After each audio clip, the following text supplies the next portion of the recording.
ದಕ್ಷಿಣ ಕನ್ನಡ ಜಿಲ್ಲಾ ಕಾರ್ಯನಿರತ ಪತ್ರಕರ್ತರ ಸಂಘದ ವತಿಯಿಂದ ನೀಡಲಾಗುವ ಪ್ರತಿಷ್ಠಿತ ಪಾಕೋ ಪ್ರಶಸ್ತಿ ಪ್ರದಾನ ಸಮಾರಂಭವು ಮಂಗಳೂರಿನ ಪ್ರೆಸ್ ಕ್ಲಬ್ನಲ್ಲಿ ಜರುಗಿತು. ಪತ್ರಕರ್ತ ಇಮ್ತಿಯಾಜ್ ಶಾ ಅವರಿಗೆ ಜಿಲ್ಲಾ ವಾರ್ತಾಧಿಕಾರಿ ಎ ರೋಹಿಣಿ ಅವರು ಪ್ರಶಸ್ತಿಯನ್ನ ನೀಡಿ ಗೌರವಿಸಿದರು.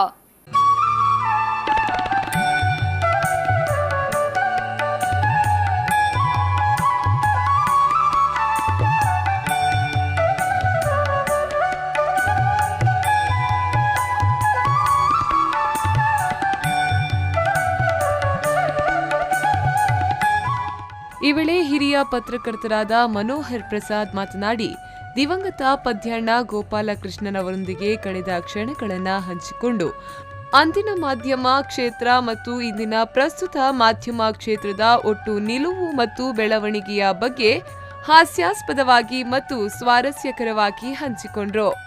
ಮಾಧ್ಯಮ ಎಲ್ಲಿ ಸಾಗ್ತಾ ಇದೆ, ನಮಗೆ ವರದಿಯನ್ನು ಮಾಡುವಂತ ಜವಾಬ್ದಾರಿ ಮಾತ್ರ ನಮ್ಮಲ್ಲಿದೆ ಹೊರತು ತೀರ್ಪುಗಾರರಾಗಿ ನ್ಯಾಯಾಧೀಶರಾಗಿ ಮಾಡುವಂತ ಕೆಲಸ ನಮ್ಮದಲ್ಲ.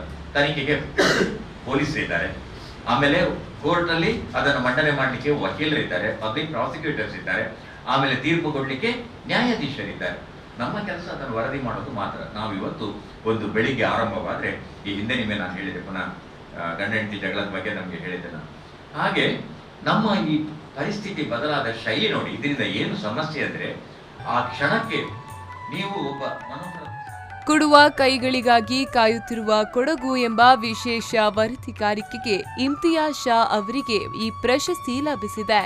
ಈ ವೇಳೆ ದಿವಂಗತ ಪದ್ಯಣ್ಣ ಗೋಪಾಲಕೃಷ್ಣರ ಪತ್ನಿ ಸಾವಿತ್ರಿ, ಜಿಲ್ಲಾ ಕಾರ್ಯನಿರತ ಪತ್ರಕರ್ತರ ಸಂಘದ ಅಧ್ಯಕ್ಷ ಶ್ರೀನಿವಾಸ್ ನಾಯಕ್, ಪತ್ರಿಕಾ ಭವನದ ಟ್ರಸ್ಟ್ ಅಧ್ಯಕ್ಷ ಆನಂದ ಶೆಟ್ಟಿ ಸೇರಿದಂತೆ ಮತ್ತಿತರರು ಉಪಸ್ಥಿತರಿದ್ದರು.